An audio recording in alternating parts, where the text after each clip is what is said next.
ഇന്നൊരു കിടിലൻ മീൻകറിയുടെ റെസിപ്പിയാണ് കേട്ടോ. 5 സ്റ്റാർ ഹോട്ടലിലൊക്കെ നല്ല ഷെഫുമാരൊക്കെ ചെയ്യുന്ന അതേ ടേസ്റ്റിൽ അതേ രുചിയിൽ അവരുടെ ചേരുവകൾ പോലെ തന്നെ നമുക്ക് നമ്മുടെ അടുക്കളയിൽ ഒന്ന് തയ്യാറാക്കിയെടുക്കാം. ആദ്യം തന്നെ പറയട്ടെ, ഇതെൻ്റെ റെസിപ്പിയല്ല, ഇതൊരു ഷെഫ് പറഞ്ഞിട്ടുള്ള റെസിപ്പിയാണ്. എനിക്കൊരുപാട് ഇഷ്ടമായി, ഞാൻ അതുകൊണ്ടാണ് നിങ്ങളുമായിട്ട് ഷെയർ ചെയ്യാമെന്ന് വെച്ചത്. അപ്പോൾ നമുക്ക് വീഡിയോയിലേക്ക് പോകാം. നമ്മളിവിടെ 1 കിലോ പച്ചമീനാണ് എടുത്തിരിക്കുന്നത്. പച്ചത്തെരണ്ടിയാണ് കേട്ടോ കിട്ടിയിരിക്കുന്നത്. ദശയുള്ള ഏത് മീൻ വെച്ചിട്ട് വേണേലും നമുക്കിത് തയ്യാറാക്കിയെടുക്കാവുന്നതാണ്. ഇനിയിപ്പോൾ വേഗം തന്നെ ഒരു ചട്ടി എടുത്തോളൂ. ചട്ടിയിലാണ് കറി തയ്യാറാക്കുന്നത് കേട്ടോ. അപ്പോൾ ചട്ടിയിലേക്ക് 2 മീഡിയം സൈസിലുള്ള സവോള നീളത്തിൽ കനം കുറഞ്ഞ് അരിഞ്ഞതാണ് ഇട്ട് കൊടുക്കുന്നത്. കൂടാതെ 4 പച്ചമുളക് എടുത്തിട്ടുണ്ട്, നടുകനെ കയറിയിട്ട് ഇട്ട് കൊടുക്കുന്നുണ്ട്. പച്ചമുളക് എരിവിനനുസരിച്ച് കൂടുതൽ കുറവൊക്കെ ചേർത്ത് കൊടുത്തോളൂ കേട്ടോ. പിന്നെ വേണ്ടത് ഒരു കുഞ്ഞു കുടം വെളുത്തുള്ളി ചതച്ചിട്ടാണ് ഇട്ട് കൊടുക്കുന്നത്. അരിഞ്ഞു വേണേലും ചേർത്ത് കൊടുക്കാവുന്നതാണ്. ഒരു കുഞ്ഞു കഷ്ണം ഇഞ്ചിയുണ്ട്, അത് ഈ പറഞ്ഞ പോലെ ചതച്ചിട്ട് ചേർത്ത് കൊടുക്കുന്നുണ്ട്.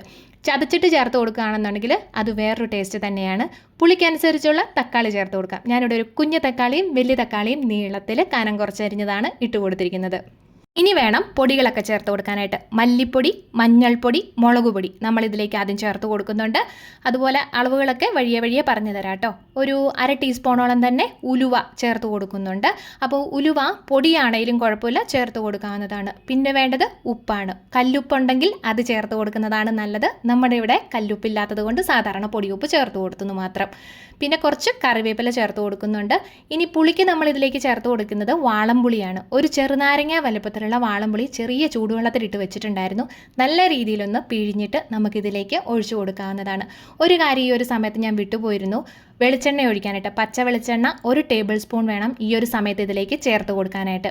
ഇനി ഇതെല്ലാം കൂടെ കൂട്ടിയിട്ട് നല്ല രീതിയിലൊന്ന് ഞെരടി ഒന്ന് യോജിപ്പിച്ചെടുക്കണം. പൊടികളും അതുപോലെ തക്കാളി, സവോള, ഇഞ്ചി, വെളുത്തുള്ളി എല്ലാം കൂടെ കൂട്ടിയിട്ട് നന്നായിട്ട് തക്കാളിയൊക്കെ നല്ല രീതിയിലൊന്ന് ഉടഞ്ഞു വരണം എന്ന രീതിയിൽ നന്നായിട്ടൊന്ന് ഞെരടിയെടുത്തോളൂ. ഞങ്ങൾ പറയുകയാണെന്നുണ്ടെങ്കിൽ പീച്ചി എടുക്കാമെന്നൊക്കെ പറയും. എങ്ങനെ വേണേലും ആവാം, കുഴപ്പമില്ല.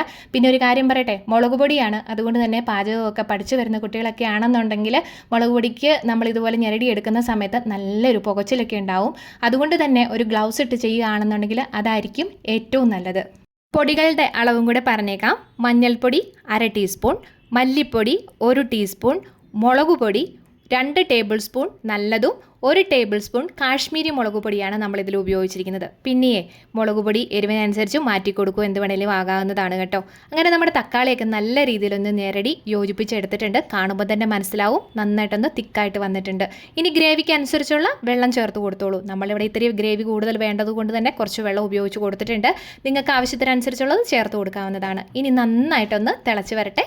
സ്റ്റൗ ഓൺ ചെയ്ത് കത്തിച്ച് കൊടുത്തിട്ടുണ്ട്. ഒന്ന് തിളയ്ക്കുന്ന സമയം കൊണ്ട് വേണം ബാക്കിയെല്ലാം റെഡിയാക്കിയെടുക്കാൻ. നമുക്കൊരു കുഞ്ഞരപ്പൊക്കെ തയ്യാറാക്കണേ.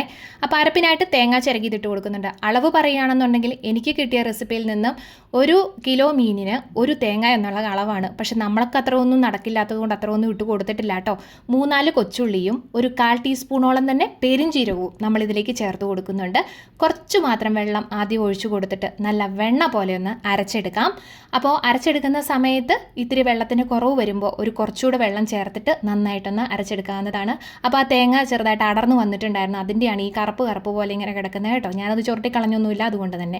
ഇനിയിപ്പോൾ നമ്മുടെ തക്കാളിയൊക്കെ ഒന്ന് തിളച്ച് വരാനായിട്ട് തുടങ്ങിയിട്ടുണ്ടായിരുന്നു. ഈ ഒരു സമയത്താണ് എണ്ണയുടെ കാര്യം ഓർത്തത്. പെട്ടെന്ന് തന്നെ ഞാൻ സ്വല്പം എണ്ണ ഒഴിച്ചു കൊടുത്തിട്ടുണ്ട്. എന്നിരുന്നാലും നമ്മൾ ആ തിരുമ്മി യോജിപ്പിക്കുന്ന സമയത്ത് പച്ച വെളിച്ചെണ്ണ ഒഴിച്ചിട്ട് ചെയ്യുന്നതാണ് ടേസ്റ്റ് കൂടുതൽ കിട്ടുന്നത്. പിന്നെ നമുക്കൊരു സമാധാനത്തിന് ചേർത്തില്ലല്ലോ എന്ന് ഓർത്തിട്ടാണ് ഞാൻ ഇതിലേക്ക് ഇപ്പോൾ ചേർത്ത് കൊടുത്തിരുന്നത്. തക്കാളിയൊക്കെ നന്നായിട്ട് വെന്തുടഞ്ഞ് നല്ല പാകത്തിന് തന്നെ വന്നിട്ടുണ്ടായിരുന്നു. ആ ഒരു സമയത്ത് നമ്മൾ അരപ്പ് ചേർത്ത് കൊടുക്കുന്നുണ്ട്. തേങ്ങയുടെ അരപ്പെല്ലാം കൂടെ അതിലേക്ക് ചേർത്ത് കൊടുത്തിട്ട് കുറച്ച് വെള്ളം കൂടെ ചേർത്ത് കൊടുക്കാം. ശരിക്കും പറഞ്ഞാൽ ഈ ഒരു കറിയുടെ കുറുകി വരുന്ന ഒരു പാകം എന്ന് പറയുന്നത് ഇതാണ്. പക്ഷേ ഞാൻ പറഞ്ഞല്ലോ, ഇവിടെ ചാറിൻ്റെ ആവശ്യം കൂടുതലുള്ളത് കൊണ്ടാണ് കുറച്ചുകൂടെ വെള്ളം അതിലേക്ക് ചേർത്ത് കൊടുത്തത്. തേങ്ങ അരപ്പ് ചേർത്തിട്ട് തിളക്കരുതെന്നാണ് എല്ലാവരും പറയുന്നതെങ്കിലും ഈ ഒരു കറിയിൽ അവർ പറയുന്നത് നല്ല രീതിയിൽ തിളച്ച് വരണം എന്നാണ് കേട്ടോ. അപ്പോൾ കാരണം വെച്ചിട്ടുണ്ടെങ്കിൽ ആ തേങ്ങയിൽ നിന്ന് ഊറി വരുന്ന ഒരു എണ്ണയുണ്ടല്ലോ, ആ എണ്ണയുടെ മണം നല്ല രീതിയിൽ വരണം, അതാണ് പാകം എന്നാണ് പറയുന്നത്. എന്തായാലും നമ്മളും അതുപോലെ തന്നെ തിളപ്പിച്ചെടുത്തിട്ടുണ്ട്. പക്ഷേ പിരിഞ്ഞൊന്നും പോയിട്ടില്ല, ഇടയ്ക്കൊന്ന് ഇളക്കി കൊടുക്കുന്നുണ്ടായിരുന്നു. അപ്പോൾ നന്നായിട്ട് ഒന്ന് പച്ചമണമൊക്കെ ഒന്ന് മാറി വന്നിട്ടുണ്ട്. ഓൾറെഡി നമ്മുടെ പൊടികളുടെ മണമൊക്കെ ഒന്ന് മാറി നന്നായിട്ട് കിട്ടിയതായിരുന്നു. അതുകൊണ്ട് തന്നെ തേങ്ങായും ഇട്ടിട്ട് തേങ്ങയുടെ ആ ഒരു എണ്ണ എണ്ണ ചെറുതായിട്ട് തെളിഞ്ഞു വരുന്ന ഒരു സമയമുണ്ടല്ലോ, അതാണ് പാകം ഞാൻ നോക്കിയിരുന്നത്. അതിലേക്ക് നമ്മൾ കഴുകി വാരി വെച്ചിരിക്കുന്ന മീൻ കഷ്ണങ്ങളെല്ലാം കൂടെ ഇട്ട് കൊടുക്കുന്നുണ്ട്. മീൻ കഷ്ണങ്ങൾ ഇട്ട് കൊടുക്കുമ്പോൾ ശ്രദ്ധിക്കുക, കാരണം വെച്ചിട്ടുണ്ടെങ്കിൽ നമ്മൾ 1 2 പറഞ്ഞിട്ട് കൊടുക്കുമ്പോൾ തെറിക്കാനുള്ള സാധ്യതയുണ്ട്. കൈയൊക്കെ പൊള്ളും. അറിയില്ലാത്തവർക്ക് വേണ്ടിയിട്ട് പറഞ്ഞൊന്നും മാത്രം കേട്ടോ. അപ്പോഴത്തേക്ക് നമ്മുടെ കറച്ചട്ടങ്ങ് നല്ല രീതിയിൽ നിറഞ്ഞിരിപ്പുണ്ടായിരുന്നു. എന്നാലും സാരമില്ല, ചെറുതായിട്ടൊന്ന് എല്ലാം കൂടെ ഇളക്കി മിക്സ് ചെയ്ത് ഞാൻ അതിലേക്ക് വെക്കുന്നുണ്ട്. ഇടയ്ക്കൊന്ന് തിളച്ച് തൂവി വരുന്നുണ്ടായിരുന്നു, പക്ഷേ അതൊക്കെ നമ്മൾ മാനേജ് ചെയ്ത് എടുത്തിട്ടുണ്ട് കേട്ടോ. അപ്പോൾ കറി 2 തിളച്ചാൽ മതി, അതാണ് കറക്റ്റ് പരുവെന്ന് പറയുന്നത്. അപ്പോൾ നമ്മൾ ഇടയ്ക്ക് നോക്കിയപ്പോൾ കുഴപ്പമൊന്നുമില്ലായിരുന്നു, നന്നായിട്ട് തിളച്ചൊക്കെ വരുന്നുണ്ട്. വീഡിയോ കണ്ടുകൊണ്ടിരിക്കുന്ന സമയത്ത് ലൈക്കും ഷെയറും സബ്സ്ക്രൈബ് ഹൈപ്പും കമൻറ്റും ചെയ്യാനൊക്കെ ആയിട്ട് മറക്കരുത് കേട്ടോ. ഒരുപാട് നോൺ വെജും വെജ് റെസിപ്പീസൊക്കെ നമ്മുടെ ചാനലിൽ അപ്ലോഡ് ചെയ്തിട്ടുണ്ട്. കാണാത്തവരുണ്ടെങ്കിൽ ഒന്ന് കയറി കണ്ടു നോക്കൂ. നമുക്ക് സ്കൂളിലൊക്കെ കൊടുത്തു വിടാൻ പറ്റിയ നല്ല ഈസി റെസിപ്പീസും എല്ലാം ഉണ്ട് കേട്ടോ. അങ്ങനെ നമ്മുടെ മീൻ കഷ്ണങ്ങളൊക്കെ നല്ല രീതിയിലൊന്ന് ആയി വന്നിട്ട് നമുക്കൊന്ന് പതുക്കെ വാങ്ങി വെക്കാം. ഇനി വേണ്ടത് പെട്ടെന്ന് ഒരു കടുക് പൊട്ടിക്കലാണ്. അതിനായിട്ട് വെളിച്ചെണ്ണ തന്നെയാണ് ഒഴിച്ചു കൊടുത്തിരിക്കുന്നത്. വെളിച്ചെണ്ണ ചൂടായി വന്നതിന് ശേഷം കടുക് ഇട്ട് കൊടുക്കുന്നുണ്ട്. അതിലേക്ക് കുറച്ച് ഉള്ളി അരിഞ്ഞതും അതുപോലെ കറിവേപ്പിലയും വറ്റൽമുളകും ഇട്ടിട്ട് ഒന്ന് വാട്ടിയെടുക്കുന്നുണ്ട്. ഇനി വാങ്ങി വെച്ചിരിക്കുന്ന മീനിലേക്ക് അങ്ങ് ഇട്ട് കൊടുത്തോളുക. എന്നിട്ടുണ്ടല്ലോ, പ്രത്യേകിച്ച് ഇപ്പോൾ ഇളക്കാനൊന്നും പോയേക്കരുത്. ഒരു 10 മിനിറ്റ് നേരം അതിനെ ഭദ്രമായിട്ട് അടച്ചു വെച്ചോളുക. 10 മിനിറ്റിന് ശേഷം ഇതുപോലൊന്ന് തുറന്നു കഴിയുമ്പോൾ വരുന്ന ഒരു മണം ഉണ്ടല്ലോ, എൻ്റെ പൊന്നുമോനെ പിടിച്ചാൽ കിട്ടില്ല. അടിപൊളിയായിട്ട് ഇരിപ്പുണ്ട്. ഇത്രയും ചാറ് വേണമെങ്കിൽ മതി, ഞാൻ പിന്നെയും പറയുകയാണ്. ഞാനിവിടെ ചാറ് കുറച്ച് കൂടുതൽ എടുത്തിട്ടുണ്ട്.